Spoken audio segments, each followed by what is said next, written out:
Tá conosco o infectologista, diga Sandro Badaró. É só para avisar que tá conosco o infectologista e presidente da Sociedade Brasileira de Pediatria, Marco Aurélio Safadi, ele próprio, um dos vacinados neste domingo. Doutor, bom dia para o senhor, obrigado pela participação aqui na Band News FM. Bom dia, Megali, bom dia, Sandra, bom dia, Carla, bom dia a todos que nos acompanham. Prazer estar aqui com vocês. Por enquanto é essa a vacina que temos, a da Sinovac, a Coronavac. Essa vacina previne, até onde sabemos, por quanto tempo contra a Covid-19? Qual é o nível de prevenção? O que significa aquele número de 50,4% que foi divulgado na semana passada? Bom, acho que esse é um ponto muito importante, né? E destacar que não só em relação à vacina Coronavac, mas essa é uma informação que não dispomos de nenhuma das vacinas, que é a duração da proteção induzida por essas vacinas. Então, não há estudos, Megali, que nos permitam responder nesse momento com clareza e precisão por quanto tempo nos manteremos protegidos com essas vacinas. Se usarmos a própria infecção natural por esse novo coronavírus, o que temos visto é que há casos de reinfecção, né? Passados alguns meses, a gente tem tido a oportunidade de, vamos dizer, diagnosticar esses casos de reinfecção. Portanto, se a própria infecção natural pelo vírus não consegue induzir uma imunidade definitiva, é razoável supor que isso também vai ser reproduzido com as vacinas. O que nós não sabemos ainda é quanto tempo, né, depois de vacinado, o indivíduo vai ter que, vamos dizer, receber novas vacinações para se manter protegido. Se vai ser como gripe, que a gente tem que receber anualmente, se vai ser como, por exemplo, tétano, que você recebe a cada 5, 10 anos. Enfim, esta, vamos dizer, é uma pergunta que a gente só terá uma resposta adequada, vamos dizer, nos próximos meses, nos próximos anos.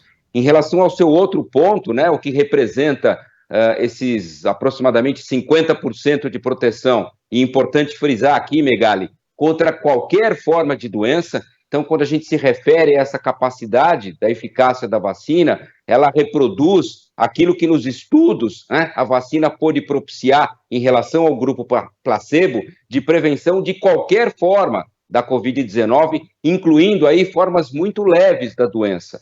Há outras maneiras de olhar a eficácia de uma vacina, que é restringir a análise da eficácia às formas mais graves dessa doença. E aí, vamos dizer, o que os estudos mostraram é que não houve casos de hospitalizações e não houve casos graves no grupo vacinado em relação ao grupo placebo. Resultado muito similar ao observado com outras vacinas. Agora, esse número, né, Safadi, para o leigo, e quando eu digo leigo, estou dizendo todos nós, pode induzir ao erro. A pessoa, quando vê lá 50,3% de eficácia, se ela não lê a reportagem inteira, por exemplo, ela pode imaginar que é muito grande a chance de ela estar nos, digamos, 49,7%, e se ela entrar nesse grupo, é uma chance de quase 50%, para ela não haverá efeito nenhum, é como se ela tivesse tomado água com açúcar. E não é isso, não é isso que significa, né? Qualquer pessoa aumentará o seu grau de proteção tomando a vacina. Exatamente, Megali, é esse o ponto, né? Eu acho que o que tem que ficar claro é a capacidade que essa vacina tem de induzir proteção contra todas as formas, vamos dizer. Então, quando a gente teve casos ocorrendo em vacinados, é importante destacar que foram casos leves, ou casos muito leves, né? Então, do ponto de vista de saúde pública, esse é um ponto fundamental, um ponto muito importante. E que, como eu disse, vamos dizer, na coletiva, algo reproduzido por várias outras vacinas que fazem parte do nosso dia a dia e que desempenharam um papel muito relevante na contenção dessas doenças, como, por exemplo, a vacina do rotavírus, como, por exemplo, a vacina da coqueluche, como a própria vacina da gripe, outras vacinas mais, muito eficazes para nos prevenir de formas graves e com alguma eficácia para nos prevenir das formas, em geral, de doença, incluindo as formas leves. Doutor Safadi, bom dia. Eu queria ouvi-lo e agora há pouquinho a gente exibiu alguns trechos das manifestações de ontem de diretores da Anvisa, reforçando a importância da vacina, do uso emergencial das vacinas, porque não há um tratamento precoce comprovadamente eficaz até aqui em nenhuma parte do mundo. Todos eles fizeram questão de ressaltar isso. Uma parte dos nossos ouvintes, e eu não tiro a razão não, fica um pouco confusa quando a gente fala sobre isso, fala, poxa, como assim não tem tratamento precoce comprovado? E esses milhões de brasileiros que se curaram da doença, não receberam um tratamento? Queria sua ajuda para explicar um pouco mais sobre isso, né? Quando a gente fala que não há tratamento precoce, comprovadamente eficaz, mas ao mesmo tempo milhões de brasileiros que, muito por causa da administração de medicamentos pelos seus médicos, acabou se curando da Covid-19. Acho que esse é um bom ponto e uma boa oportunidade para a gente poder esclarecer alguns aspectos, né? Eu acho que talvez a frase que expressasse com mais clareza aquilo que eles quiseram informar ontem é que não há um antiviral específico, não há um medicamento específico que, uma vez ministrado, possa interferir na evolução da doença. Claro que muitos daqueles que se curaram, isso se deve à própria história natural da doença. Ela evolui dessa forma, com, sem ou apesar dos tratamentos que são feitos. Então, não é que não há tratamento, claro que há tratamento, a gente tem uma série de iniciativas terapêuticas que se mostraram muito importantes para a recuperação dos pacientes, então, técnicas, vamos dizer, de ventilação, de administração de oxigênio, a própria corticoterapia, então, o uso de corticoides em determinadas fases da doença, o uso dos medicamentos que interferem na coagulação em determinados pacientes, em determinadas fases da doença, se fazem muitas vezes necessários, e uma série de outros medicamentos, vamos dizer, que a gente utiliza.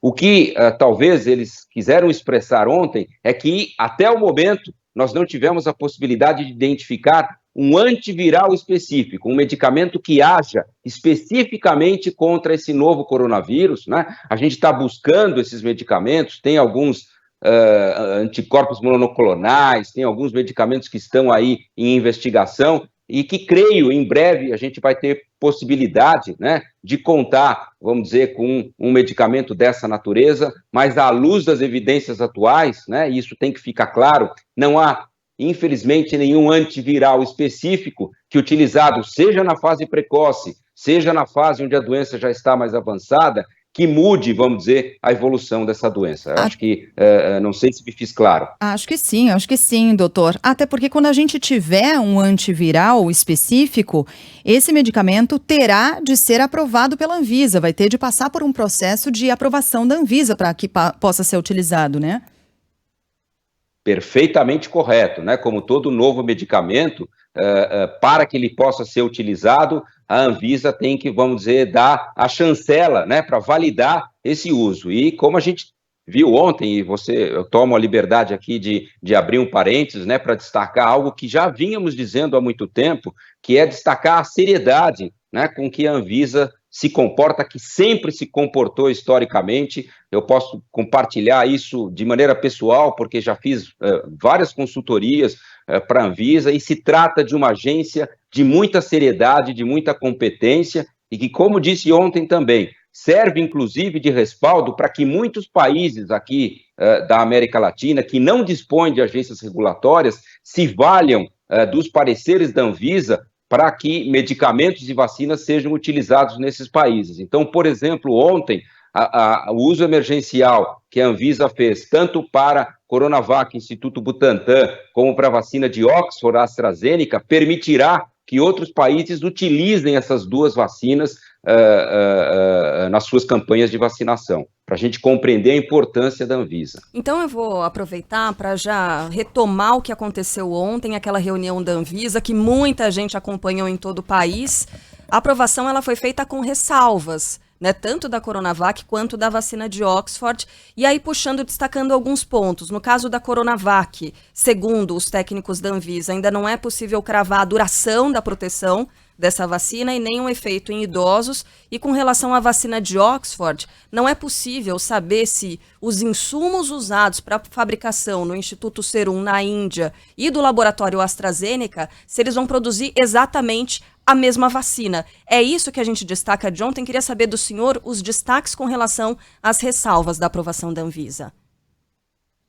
Excelente ponto, né? Eu acho que, claro que uma autorização de uso emergencial, né, ela pressupõe a necessidade de que a gente ainda colete dados em relação à vacinação. Então, 2 dos pontos que você destacou, que é duração de proteção e a eficácia da vacina em determinados subgrupos, ou seja, estratificando, por exemplo, por faixa etária. Essa é uma pergunta importante, porque a gente falou da eficácia de uma forma geral. Mas, claro, que uma doença que acomete com muito mais gravidade os idosos, é muito importante que a gente saiba, particularmente no grupo etário, vamos dizer, acima de 60 anos ou acima de 70 anos, qual é o comportamento dessa vacina? Ela reproduz esses dados de eficácia também entre os mais velhos, como ela se comporta nesse grupo. Então, essas ainda são lacunas de ambas as vacinas, importante destacar, né, que ainda precisam ser endereçadas. Há algumas lacunas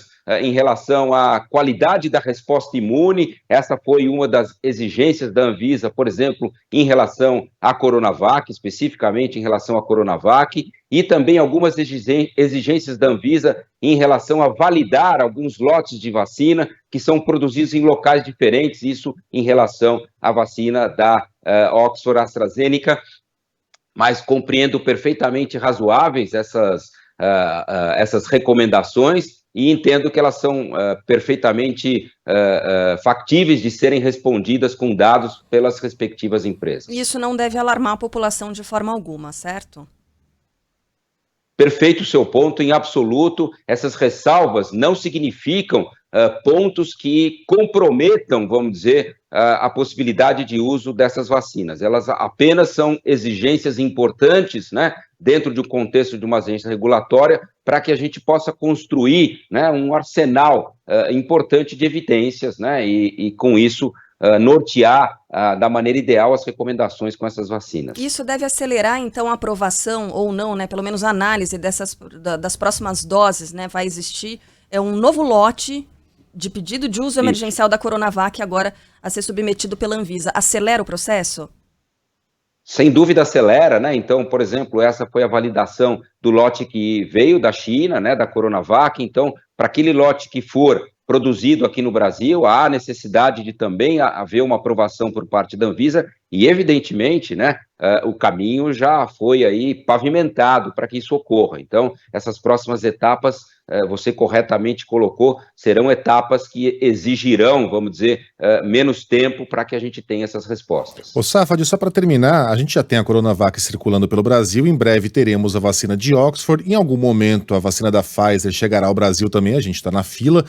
Tem essa discussão sobre se laboratórios podem ou não comprar, de modo particular, vacinas que não interessem ao governo federal ou a governos estaduais, aumentando a míriade de ofertas. Quando isso acontecer, a gente vai ter um extenso cardápio aqui no Brasil. O que isso significa? Quem tomou uma pode tomar a outra? Vacina quanto mais melhor? Como é que se faz para organizar esse caos do excesso de vacinas? Seria um bom caos ter um excesso de vacina. Um caos desejável, diga-se. Esse é um caos que a gente adora ter, né? Que é a possibilidade de opção, né? Então, vocês três estão super corretos, né?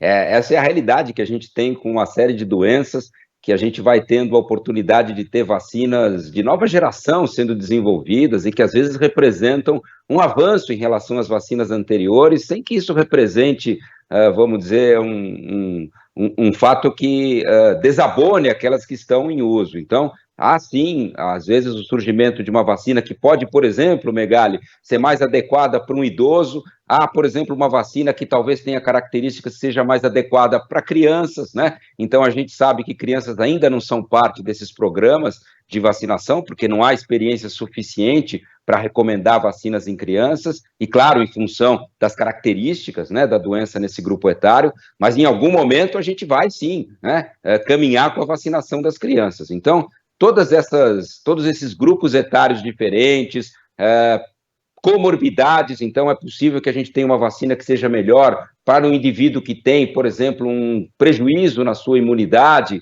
né, em relação a outro. Então, todas essas vacinas que estão em desenvolvimento seguramente representarão uma opção muito interessante no futuro, né? E esse caos, entre aspas, que você citou, é algo que a gente almeja muito, ter a oportunidade de discutir, estabelecer recomendações, né? E a gente, obviamente, vai ter isso só no momento em que a gente tiver propiciado, e acho isso importante destacar aqui agora, né, propiciado a vacinação daqueles grupos mais frágeis e mais vulneráveis. Eu acho que primeiro a gente tem que focar a vacinação nesses grupos etários, para aí sim, vamos dizer, numa segunda etapa, a gente poder expandir a vacinação para as demais faixas da população. Isso é almejado, e é isso que vai propiciar o controle dessa pandemia, né? Só nessa segunda fase é que a gente vai ter oportunidade de contar com as vacinas para, de fato, controlar, para reduzir a transmissão desse vírus na comunidade. A primeira fase provavelmente não poderá contemplar esse objetivo, porque ela vai se focar, vamos dizer, num grupo mais restrito de pessoas e naquelas pessoas que são mais vulneráveis às complicações. E aí, no segundo momento, aí sim, com a disponibilidade de mais doses de vacina, com a possibilidade de imunizar uma maior fatia da população, aí a gente vai para o nosso segundo objetivo, né, que é, de fato, controlar a transmissão do vírus e reduzir esse vírus a níveis que possam fazer com que a gente, vamos dizer, tenha de volta aí alguns dos aspectos que perdemos em relação às nossas vidas nos últimos meses. Amém. Esteve conosco o infectologista, né? Que assim seja. E presidente do Departamento de Infectologia da Sociedade Brasileira de Pediatria, Marco Aurélio Safadi. Doutor, obrigado pela participação aqui na Band News FM. Que sejamos todos vacinados no menor tempo possível. Um abraço. Sempre um prazer conversar com você, Carla, Sheila e Megali. Um bom dia a todos, um bom dia a todos que nos acompanham. Bom Fiquem dia, bem. Obrigada.